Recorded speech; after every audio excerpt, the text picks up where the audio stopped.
Hello, friends. As a part of our study relating to mortality rates, we have studied crude death rate, age specific death rates, infant mortality, maternal mortality, and other such rates. But all these rates are not helpful for us when we have to compare two or more populations. ಒಂದು ಎರಡು ದೇಶಗಳು ಅಥವಾ ಎರಡು ಊರುಗಳು ಅಥವಾ ಎರಡು ರಾಷ್ಟ್ರಗಳ ನಡುವೆ ಯಾವ ದೇಶದಲ್ಲಿ ಡೆತ್ ರೇಟ್ ಜಾಸ್ತಿ ಇದೆ, ಯಾವ ದೇಶದಲ್ಲಿ ಡೆತ್ ರೇಟ್ ಕಡಿಮೆ ಇದೆ ಅನ್ನೋದನ್ನು ನಾವು ತಿಳ್ಕೋಬೇಕಾದ್ರೆ CDR ಇಂದ ಅಥವಾ ASDR ಇಂದ ಸಾಧ್ಯ ಇಲ್ಲ. So comparison of death rates between countries, between populations is not possible with the help of crude death rate or age specific death rate.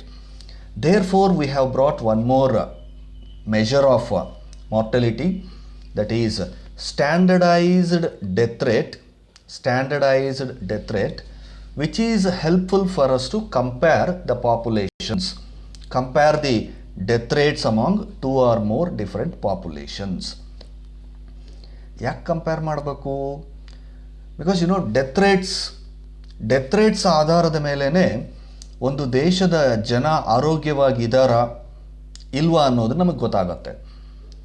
ಯಾವ ದೇಶದಲ್ಲಿ ಡೆತ್ ರೇಟ್ಸ್ ಜಾಸ್ತಿ ಇರುತ್ತೋ ಆ ದೇಶದಲ್ಲಿ ಜನರು ಹೆಲ್ತಿಯಾಗಿದ್ದರೆ ಯಾಕೆ ಅಷ್ಟು ಜನ ಸಾಯ್ತಿರ್ತಾರೆ?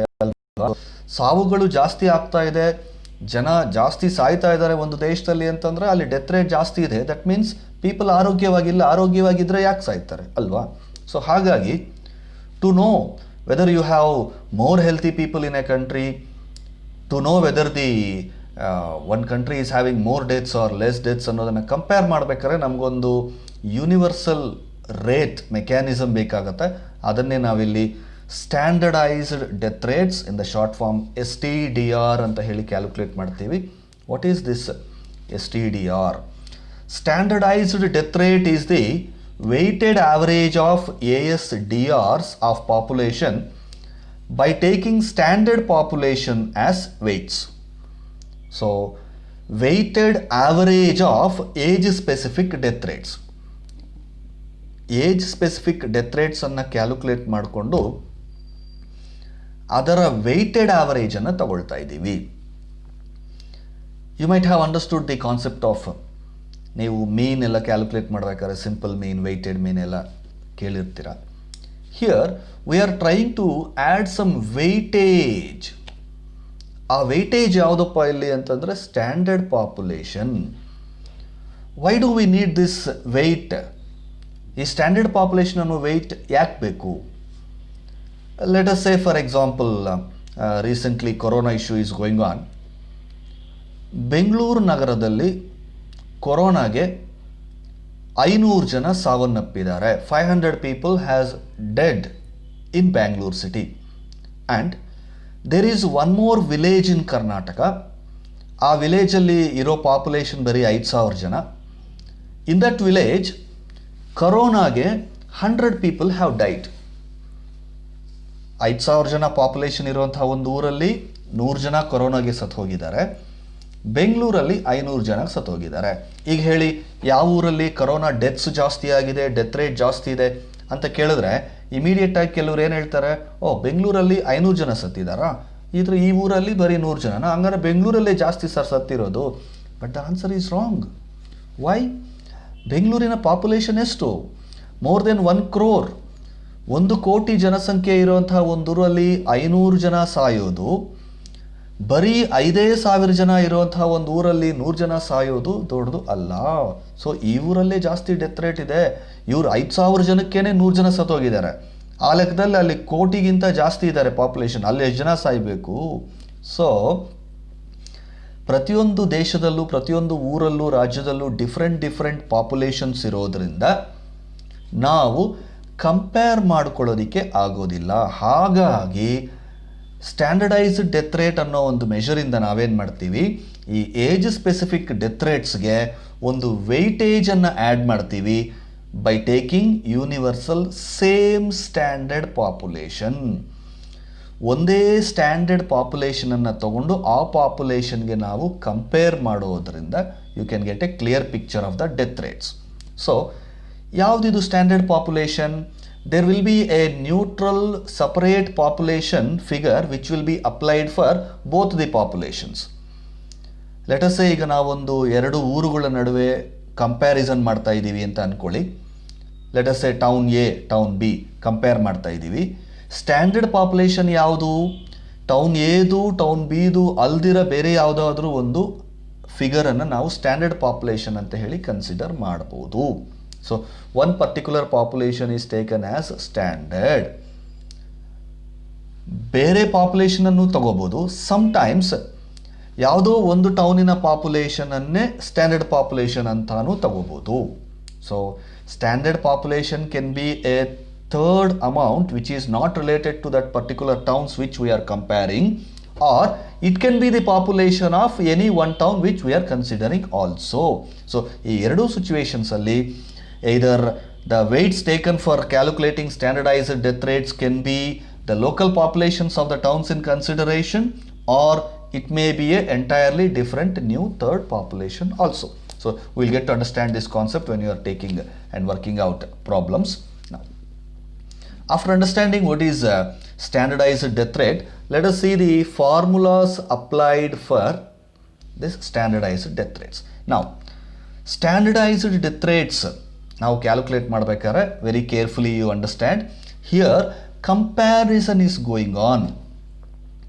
ಕಂಪ್ಯಾರಿಸನ್ ಮಾಡ್ತಾ ಇದ್ದೀವಿ. ಒಂದು ಪಾಪ್ಯುಲೇಷನನ್ನು ಇನ್ನೊಂದು ಪಾಪ್ಯುಲೇಷನ್ ಜೊತೆಗೆ ನಾವು ಹೋಲಿಕೆ ಮಾಡ್ತಾ ಇದ್ದೀವಿ.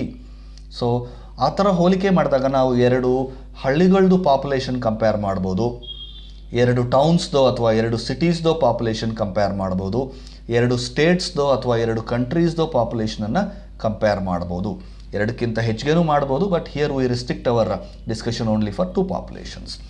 ಸೊ ಈ ಎರಡು ಸಿಟೀಸ್ದೋ ಟೌನ್ಸ್ದೋ ನಾವು ಪಾಪ್ಯುಲೇಷನ್ ತೊಗೊಂಡಿದ್ದೀವಿ ಅಂತಂದರೆ ಸ್ಟ್ಯಾಂಡರ್ಡೈಸ್ಡ್ ಡೆತ್ ರೇಟ್ಸು ಕೂಡ ಎರಡು ರೇಟ್ಸನ್ನು ಕ್ಯಾಲ್ಕುಲೇಟ್ ಮಾಡಬೇಕು. Let us say for example we are considering population A and population B ಅಂತ ಅಂದ್ಕೊಳ್ಳಿ. ಸೊ ಪಾಪ್ಯುಲೇಷನ್ ಎಗೆ ಒಂದು ಡೆತ್ ರೇಟನ್ನು ಕ್ಯಾಲ್ಕುಲೇಟ್ ಮಾಡ್ತೀವಿ, that is standardised death rate for A. For B also V calculate separate standardised death rate. So ಹಾಗಾಗಿ ನಮಗೆ ಎರಡು ಫಾರ್ಮುಲಾಸನ್ನು apply ಮಾಡ್ತೀವಿ. Same formula but we calculate 2 times for 2 different populations. Now observe the formula given here. Standardized death rate for population A is equals to summation of PA divided by summation of P. Summation of PA divided by summation of P. What is P here? Standard population. Standard population is the common population which is applied for both the populations. It can be the population of that particular regions only, or it can be a new figure also. So P andre ಏನು? P stands for standard population here. Now A, age specific death rates for population A. ಇಲ್ಲಿ A andre ಏನು? Age specific death rate for population A, that is nothing but ASDR. Age specific death rate ಅಂತಂದ್ರೆ ಇಲ್ಲಿ ASDR. In our earlier video we have studied how to calculate ASDRs. So this is ASDRs. Now, so A represents the ASDRs of population A. On the other hand, B represents the age-specific death rates, that is ASDRs for population B. So observe the formulas once again. Standardized death rates for population A is equals to summation PA by summation P. P andre standard population, it's common for both. And standardized death rates for population B is equals to summation PB by summation P. P andre standard population. ಎರಡು ಫಾರ್ಮುಲಾಸಲ್ಲೂ P ಅಂದರೆ standard population, there is no difference. And ಇಲ್ಲಿ A ಬಳಸಿದ್ದೀವಿ, ಅಲ್ಲಿ B ಬಳಸಿದ್ದೀವಿ. ಇದರಲ್ಲಿ A ಅಂದರೆ ASDRs of population A and B ಅಂದರೆ ASDRs of population B. We can take it as A B or depends upon the ಸಮ್ಮಲ್ಲಿ ಯಾವ ರೀತಿ ಕೊಟ್ಟಿದ್ದಾರೋ. XY ಅಂತ ಕೊಟ್ಟಿದ್ರೆ PX PY ಅಂತ ತಗೊಳ್ತೀವಿ, ಅಥವಾ PQ ಅಂತ ಕೊಟ್ಟಿದ್ರೆ PQ ಅಂತಲೇ ತೊಗೊಳ್ತೀವಿ. So what ever it is. So 1 2 ಅಂತ ಕೊಟ್ಟಿದ್ರೆ 1 2 ಅಂತಲೇ ತೊಗೊಳ್ತೀವಿ. That's different thing. So two standardized death rates will be calculated differently for both the populations. ಮಾಡಿದ್ದಾದ್ಮೇಲೆ ಏನು ಮಾಡ್ತೀವಿ, we compare both the standardized death rates and a population which has a minimum standardized death rates is a healthy population. ಯಾವ ಪಾಪ್ಯುಲೇಷನಲ್ಲಿ death rates ಕಡಿಮೆ ಇರುತ್ತೋ ಅದು healthy ಆಗಿರುತ್ತೆ. Death rate ಜಾಸ್ತಿ ಇದ್ದರೆ ಆ ಪಾಪ್ಯುಲೇಷನ್ ಹೆಲ್ತಿ ಆಗಿಲ್ಲ. So while working out problems on this, we have to write a comment also by comparing standardized death rates of both the populations. ಯಾವ ಪಾಪ್ಯುಲೇಷನ್ದು ಸ್ಟ್ಯಾಂಡರ್ಡೈಸ್ಡ್ ಡೆತ್ ರೇಟ್ ಕಡಿಮೆ ಇರುತ್ತೋ ಅದು ತುಂಬ ಹೆಲ್ತಿ ಇದೆ ಅನ್ನೋದನ್ನು ನಾವು ಮೆನ್ಷನ್ ಮಾಡಬೇಕಾಗತ್ತೆ. Clear? Let's take one example and understand the concept in a very clear manner. Now, see here, there is an example problem given. For the following data, compute standardized death rates in two towns A and B. Two towns A and B. Which town is healthier? So, ಏನು ಕೇಳ್ತಿದ್ದಾರೆ, ಎರಡು towns ಇದನ್ನ information ನಮಗೆ ಕೊಟ್ಟಿದ್ದಾರೆ. Standardised death ರೇಟ್ಸನ್ನು calculate ಮಾಡಿ, ಎರಡೂ ಟೌನ್ಸ್ಗೂ standardised death ರೇಟ್ಸನ್ನು ಕ್ಯಾಲ್ಕುಲೇಟ್ ಮಾಡಿ, ಆಮೇಲೆ ವಿಚ್ ಟೌನ್ ಈಸ್ ಹೆಲ್ತಿಯರ್, ಯಾವ ಟೌನು ಆರೋಗ್ಯಕರವಾಗಿದೆ ನಮಗೆ ತಿಳಿಸಿ. ಯಾವ ಟೌನು ಹೆಲ್ತಿಯರ್ ಆಗಿರುತ್ತೆ, ಯಾವುದರಲ್ಲಿ ಡೆತ್ ರೇಟ್ಸು ಕಡಿಮೆ ಇರುತ್ತೋ, ಯಾವ ಊರಲ್ಲಿ ಜನ ಕಡಿಮೆ ಸಾಯ್ತಾರೋ ಆ ಊರಲ್ಲಿ ಆರೋಗ್ಯ ಚೆನ್ನಾಗಿದೆ ಅಂತ ತಾನೇ ಅರ್ಥ. So whenever standardized death rate is less, you have to assume that population is healthier, right? So observe the given data. In the question they have given 5 columns. First column age group ಕೊಟ್ಟಿದ್ದಾರೆ, different age groups, and town A ಗೆ ಸಂಬಂಧಪಟ್ಟ ಹಾಗೆ town A ದಲ್ಲಿರುವಂತಹ ಪಾಪ್ಯುಲೇಷನ್ನು ಅಲ್ಲಾಗಿರುವಂತಹ ಡೆತ್ಸು. Town A, it can be any town, it can be Bangalore, Mysuru, it can be Shivamogga, Dharwad, it can be any towns. So town ಎದಲ್ಲಿರುವಂತಹ populations ಆ ಟೌನಲ್ಲಿ ಆಗಿರುವಂಥ ಡೆತ್ಸ್ ಕೊಟ್ಟಿದ್ದಾರೆ. And population of town B and deaths of town B given separately. So town A, town B, they have given populations, deaths. So we have provided population and death related data of town A and town B. ಇದಲ್ದಿರ standard population ಅಂತ ಇನ್ನೊಂದು column ಕೊಟ್ಟಿದ್ದಾರೆ ಲಾಸ್ಟಲ್ಲಿ ನೋಡಿ, standard population. So ನಾವಾಗಲೇ definition of standardised death rates ಅರ್ಥ ಮಾಡ್ಕೊಳ್ತಾ ಏನು ಹೇಳಿದ್ವಿ, we calculate weighted average ASDRs. ಆ ವೆಯ್ಟ್ಸ್ ಯಾವುದಪ್ಪ ಯೂಸ್ ಮಾಡ್ತೀವಿ ಅಂತಂದ್ರೆ ಸ್ಟ್ಯಾಂಡರ್ಡ್ ಪಾಪ್ಯುಲೇಷನ್. ಆ್ಯಂಡ್ ಈ ಸ್ಟ್ಯಾಂಡರ್ಡ್ ಪಾಪ್ಯುಲೇಷನ್ನು ಈ ಎರಡೂ ಟೌನ್ಗಳಿಗೆ ಸಂಬಂಧಪಟ್ಟಿದ್ದಲ್ಲ. That's a new figure, that's a new information. ನೋಡಿ 0 to 10 years ಡೇಟಾನ ನೀವು ಅಬ್ಸರ್ವ್ ಮಾಡಿದ್ರೆ ಟೌನ್ ಎದಲ್ಲಿ ಪಾಪ್ಯುಲೇಷನ್ 4000 ಇದೆ, ಟೌನ್ ಬಿ ದಲ್ಲಿ 3000 ಇದೆ, ಆದರೆ ಸ್ಟ್ಯಾಂಡರ್ಡ್ ಪಾಪ್ಯುಲೇಷನ್ 2000. ಸೊ ಟೌನ್ ಎದು ಅಲ್ಲ, ಟೌನ್ ಬಿದು ಅಲ್ಲ, ಅದೊಂದು ಹೊಸ number. So standard population is a different number given in this question. Sometimes our towns denu kottirbodu. I will explain that concept when I am working out next problem. But in this particular case, please understand, standardized population or standard population is a different amount which is not relating to either of the towns given here. Now, before going to the solution, question ಅನ್ನು ಇನ್ನೊಂದ್ಸಲ ನೋಡ್ಕೊಳ್ಳಿ. This is very very very very important question. You will get this type of questions in your examination for 10 marks. Very important question. Okay, so what they are asking us to do, they are asking us to calculate standardized death rates. They have given information about two towns, town A and town B, and they are asking a question, which town is healthier. So what information they have given us? They have given us the population and deaths of town A and town B along with the standard population. Now let's proceed with our solution for this sum. Now we'll do the solution separately for town A and town B. So ನಿಮಗೆ simple ಆಗಿ ಇರಲಿ, clarity ಆಗಿರಲಿ, confusion ಇರಬಾರ್ದು ಅನ್ನೋ ಒಂದು ಇದಕ್ಕೆ ಏನು ಮಾಡ್ತಾ ಇದ್ದೀವಿ, ಟೌನ್ ಎ ಸಪ್ರೇಟ್ ಆಗಿ ಕ್ಯಾಲ್ಕುಲೇಟ್ ಮಾಡ್ತೀವಿ, ಟೌನ್ ಬಿ ಸಪ್ರೇಟ್ ಆಗಿ ಕ್ಯಾಲ್ಕುಲೇಟ್ ಮಾಡ್ತೀವಿ. Okay, will go to the solution now. In the solution let us take town A. Town A first town A ಮಾತ್ರ ಮಾಡ್ತಾ ಇದ್ದೀನಿ, ನೆಕ್ಸ್ಟ್ ಟೌನ್ ಬಿ ತೋರಿಸ್ತೀನಿ. So age group common, ಎರಡೂ ಟೌನ್ಸ್ಗೂ age group common ಇರೋದ್ರಿಂದ first ಕಾಲಮನ್ನು ನೀವು age group ಅಂತ ಬರ್ಕೊಂಡು ಕ್ವಶನಲ್ಲಿ ಏನಿದೆಯೋ same 0 to 10, 10 to 25, 25 to 60, 60 and above, same columns we have taken. First column is age group, exactly ಕ್ವಶನಲ್ಲಿ ಏನಿದೆಯೋ the same thing we have taken. ನಾವು ಪಾಪ್ಯುಲೇಷನ್, ಯಾವ ಪಾಪ್ಯುಲೇಷನ್ ಇದು? ಟೌನ್ ಏದು ಜ್ಞಾಪಕ ಇರಲಿ, ಟೌನ್ ಏದು ನಾವು ಕ್ಯಾಲ್ಕುಲೇಟ್ ಮಾಡ್ತಿರೋದ್ರಿಂದ ಅದರ ಒಂದು ಪಾಪ್ಯುಲೇಷನ್ನೇ ತೊಗೊಂಡಿದ್ದೀವಿ. So population of town A and next column, third column, deaths in town A.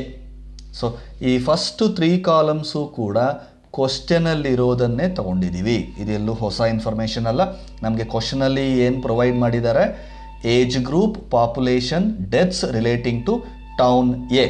ನಾವು next column is a new column in the answer we are adding, that is age specific death rates. Age specific death rates, ನಾನು death rates problem, mortality rates problems ಮಾಡ್ಬೇಕಾದ್ರೆ I have shown you how to calculate ASDR, the same method. Let us observe the formula once again for ASDR, that is number of deaths in the specific age group in a year divided by population in that particular age group into 1000. So ಪ್ರತಿಯೊಂದು ಏಜ್ಗೂ ಕೂಡ ಇದನ್ನು ಸಪ್ರೇಟಾಗಿ calculate ಮಾಡ್ತೀವಿ. ಈಗ let us say for example 0 to 10 age ಗ್ರೂಪಲ್ಲಿ ನಾವು ASDR calculate ಮಾಡಬೇಕಾದ್ರೆ ಡೆತ್ಸ್ ಎಷ್ಟಿದೆ, 36 ಡಿವೈಡೆಡ್ ಬೈ ಪಾಪ್ಯುಲೇಷನ್ ಎಷ್ಟು 4000 ಇಂಟು 1000 ಮಾಡಿದ್ರೆ you are getting 9. Next for 10 to 25 age group 48 divided by 12,000, 48 divided by 12,000 into 1000 ಮಾಡಿಕೊಂಡ್ರೆ you will get 4. Then for next age group 60 divided by 6,000 into 1,000 you are getting 10. Then 60 and above age group ಗೆ 152 deaths divided by 8,000 population into 1,000 you will get 19. So we have calculated ASDRs, age ಪ್ರತಿಯೊಂದು age ಗ್ರೂಪ್ಗೂ ಸಪ್ರೇಟಾಗಿ deaths of that age group divided by population of that age group into 1000 formula apply ಮಾಡಿಕೊಂಡು ASDRಸನ್ನು ಮಾಡಿದ್ದೀವಿ. And see the next column, that is standard population. Again this column is taken from ಕ್ವಶನಲ್ಲಿ ನಮಗೆ ಆಗಲೇ ಸ್ಕ್ರೀನಲ್ಲಿ question ತೋರಿಸಿದ್ನಲ್ಲ, I am showing you the question once again. ನೋಡಿ, first 3 columns ನಾವು ತೊಗೊಂಡಿರೋದು age group, town A population, town A deaths, 3 ಆಯಿತು. ಈಗ ಮತ್ತೆ ಸ್ಟ್ಯಾಂಡರ್ಡ್ ಪಾಪ್ಯುಲೇಷನ್, ಇದು ಟೌನ್ ಎಗೆ ಟೌನ್ ಬಿಗೆ ಎರಡಕ್ಕೂ ಕೂಡ ಕಾಮನ್. ಟೌನ್ ಎಗೂ ಸೇಮ್ ಸ್ಟ್ಯಾಂಡರ್ಡ್ ಪಾಪ್ಯುಲೇಷನನ್ನು ನಾವು ತಗೋಬೇಕು, town B also we should take the same standard population. Getting back to the solution. So standard population ಎಲ್ಲಿಂದ ಬಂತು? From question we have taken. And last column PA, that is standard population into age specific death rates. ನೋಡಿ, standard ಪಾಪ್ಯುಲೇಷನನ್ನು ನಾವು P ಅಂತ represent ಮಾಡಿದ್ದೀವಿ, underline ಮಾಡ್ತಿದ್ದೀನಿ ನೋಡಿ, P ಅಂತ ರೆಪ್ರೆಸೆಂಟ್ ಮಾಡಿದ್ದೀವಿ ಸ್ಟ್ಯಾಂಡರ್ಡ್ ಪಾಪ್ಯುಲೇಷನನ್ನು. ಆ್ಯಂಡ್ ASDRಸನ್ನು A ಅಂತ ರೆಪ್ರೆಸೆಂಟ್ ಮಾಡಿದ್ದೀವಿ. So last column PA, that means multiplication of these 2 columns, 9 into 2,000 18,000, 4 into 3,000 12,000, 10 into 6,000 60,000, 19 into 4,000 76,000. So standard population into age specific death ರೇಟ್ಸನ್ನು ಮಲ್ಟಿಪ್ಲೈ ಮಾಡ್ಕೊಂಡಿದ್ವಿ. ಮಾಡಿದ್ದಾದಮೇಲೆ ಸ್ಟ್ಯಾಂಡರ್ಡ್ ಪಾಪ್ಯುಲೇಷನನ್ನು ಟೋಟಲ್ ಮಾಡ್ಕೊಳ್ಳಿ, and summation PA also total, 2 columns total ಮಾಡಿ ಇಡಿ. This is the working for town A. Town ಎಗೆ ಇಷ್ಟು work out ಮಾಡಿದ್ದೀವಿ. For town B also same similar ಇನ್ನೊಂದು ಟೇಬಲ್ ಮಾಡಬೇಕಾಗತ್ತೆ. See the town B. Yes, town B. Again take the age group, population and deaths, ಈ 3 ಕೂಡ ಕ್ವಶನಿಂದ ತಗೊಳ್ಳಿ. Same information ಕ್ವಶನಲ್ಲಿರುವಂಥದ್ದೇ. ಏಜ್ ಗ್ರೂಪು, ಪಾಪ್ಯುಲೇಷನ್ನು, ಡೆತ್ಸ್ ಬಂದು ಯಾವುದ್ರದ್ದು? ಟೌನ್ ಬಿದು. ಆಗಲೇ ಟೇಬಲಲ್ಲಿ ತೊಗೊಂಡಿದ್ದು ಟೌನ್ ಎದು, ಇಲ್ಲಿ town B. That's very important. Confuse ಆಗ್ದಿರ ಟೌನ್ ಎಗೆ ಟೌನ್ ಎ ಇನ್ಫಾರ್ಮೇಷನ್ನೇ ತೊಗೋಬೇಕು, ಬಿಗೆ ಸಂಬಂಧಪಟ್ಟ ಇನ್ಫಾರ್ಮೇಷನನ್ನು ತಗೊಳ್ಳಿ. right. And the fourth column, additional column, ASDR. So town ಎಗೆ ಯಾವ ರೀತಿ ಏಜ್ ಸ್ಪೆಸಿಫಿಕ್ ಡೆತ್ ರೇಟ್ಸನ್ನು ಕ್ಯಾಲ್ಕುಲೇಟ್ ಮಾಡಿದ್ದೀವೋ ಇಲ್ಲೂ we apply the same method. The formula is deaths divided by population into 1000. So for first age group, deaths 30 divided by population 3000 into 1000, you will get 10. Next, 100 divided by 20,000, you are getting 5. 48 divided by 4000 into 1000, 12. 60 divided by 3000 into 1000, you will get 20. So ASDRs, once again, you know very well what to do. Deaths of that population divided by population of that age group. Deaths relating to that particular age group divided by population of that particular age group into 1000. Same formula apply ಮಾಡಿ ASDRs ಅನ್ನು ಮಾಡಿದ್ವಿ. Next column, standard population taken from the question. Question ಅಲ್ಲಿ ಏನು standard population ಇದೆಯೋ ಅದನ್ನೇ, there is no change. Question ಅಲ್ಲಿ ಏನು standard population ಇದೆಯೋ ಸರ್ ಆಗಲೇ ಎಗೂ ಇದೇ ತೊಗೊಂಡಿದ್ದೀವಲ್ಲ, yes. For town A also same standard population, for town B also same standard population. ಅದನ್ನೇ ನಾವು ಕಾಮನ್ ಯೂನಿವರ್ಸಲ್ ಆಗಿ ಎರಡಕ್ಕೂ ತಗೊಳ್ತಾ ಇದ್ದೀವಿ. And last column P B, P into B. Standard ಪಾಪ್ಯುಲೇಷನನ್ನು ಪಿ ಅಂತ ಐಡೆಂಟಿಫೈ ಮಾಡಿದ್ದೀವಿ ಇಲ್ಲಿ ಅಲ್ವಾ. ಸೊ ಟೌನ್ ಏನಲ್ಲಿ ಕ್ಯಾಲ್ಕುಲೇಟ್ ಮಾಡಬೇಕಾದ್ರೂ ಸ್ಟ್ಯಾಂಡರ್ಡ್ ಪಾಪ್ಯುಲೇಷನನ್ನು ಪಿ ಅಂತಲೇ ಕರಿತೀವಿ. ಟೌನ್ ಬಿ ಕ್ಯಾಲ್ಕುಲೇಷನ್ಸ್ ಮಾಡಬೇಕಾದ್ರೂ ಕೂಡ ಸ್ಟ್ಯಾಂಡರ್ಡ್ ಪಾಪ್ಯುಲೇಷನನ್ನು ಪಿ ಅಂತಲೇ ಕರಿತೀವಿ. ASDRಸ್ಗೆ ಮಾತ್ರ ನಾವು ಚೇಂಜ್ ಮಾಡಿದ್ದೀವಿ. ಟೌನ್ ಎದಲ್ಲಿ age specific death rates calculate ಮಾಡಬೇಕಾದ್ರೆ ಅಲ್ಲಿ ಎ ಅಂತ ಮೆನ್ಷನ್ ಮಾಡಿದ್ವಿ. ಇಲ್ಲಿ ಟೌನ್ ಬಿ ಅಲ್ಲಿ ASDRಸನ್ನು ಬಿ ಅಂತ ಮೆನ್ಷನ್ ಮಾಡಿದ್ದೀವಿ. So the last column PB, that means P into B. P into B ಅಂದರೆ standard population multiplied by age specific death rates. Now 10 into 2000, 20,000. 5 into 3000, 15,000. 12 into 6000, 72,000. 20 into 4000, 80,000. After multiplying, total the standard population total same ಇರುತ್ತೆ. ಟೌನ್ ಎಗೂ ಬಿಗೂ same population ಆಗಿರೋದ್ರಿಂದ same total. P B summation P B also calculate ಮಾಡ್ಕೊಳ್ಳಿ, total ಮಾಡಿ. ನಾವು table works finish ಆಯಿತು. Now you have to apply the formula for calculating standardized death rate. As I have told you already, we have to calculate 2 different standardized death rates for 2 different towns. Now let us say standardized death rate for A, town A, population, summation PA divided by summation P equals to, ಆಗಲೇ ನೋಡಿ last ಸ್ಕ್ರೀನಲ್ಲಿ ನಿಮಗೆ town ಎದಲ್ಲಿ ನಾವು ಮಾಡಬೇಕಾದ್ರೆ summation P A ಎಷ್ಟು ಬಂತು, 1,66,000. therefore 1,66,000 divided by summation P standard population town ಎಗೂ ಬಿಗೂ same ಇರೋದ್ರಿಂದ ಇಲ್ಲಿಂದನೇ ತೊಗೋಬೋದು. 15,000 ಡಿವೈಡ್ ಮಾಡಿಕೊಂಡ್ರೆ ನಿಮಗೆ 11.06 is the standardised death rate for town A. In the same manner we should calculate for town B also. Standardised death rate for town B formula is summation P B by summation P. Summation of P B ಇಲ್ಲೇ ಇದೆ ನೋಡಿ, 1,87,000 divided by summation of P, that is 15,000, equals to calculate ಮಾಡಿದಾಗ 12.46. After calculating this standardized death rates, we should compare. ಎರಡನ್ನೂ compare ಮಾಡಿದಾಗ ಯಾವ ಟೌನಲ್ಲಿ ನಮಗೆ standardised death rates ಕಡಿಮೆ ಇದೆ ಅಂತ ಅನಿಸುತ್ತೆ? ಟೌನ್ ಎದು standardised death rate is 11.06. Town B standardised death rate is 12.46. Okay, ಎದು 11.06, ಬಿ 12.46. ಸೊ ಬಿದು ಜಾಸ್ತಿ ಇದೆ, ಎದು ಕಡಿಮೆ ಇದೆ. ನಮಗೆ ಆಗಲೇ ಹೇಳಿದೆ ನಾನು, ಕನ್ಕ್ಲೂಷನ್ ಬರಿಬೇಕಾದ್ರೆ ಸ್ಟ್ಯಾಂಡರ್ಡೈಸ್ಡ್ ಡೆತ್ ರೇಟ್ ಯಾವುದು ಕಡಿಮೆ ಇರುತ್ತೋ ಅದನ್ನು ಹೆಲ್ತಿಯರ್ ಅಂತ ಬರಿತೀವಿ. Therefore the conclusion is town A is more healthier. Why town A is more healthier?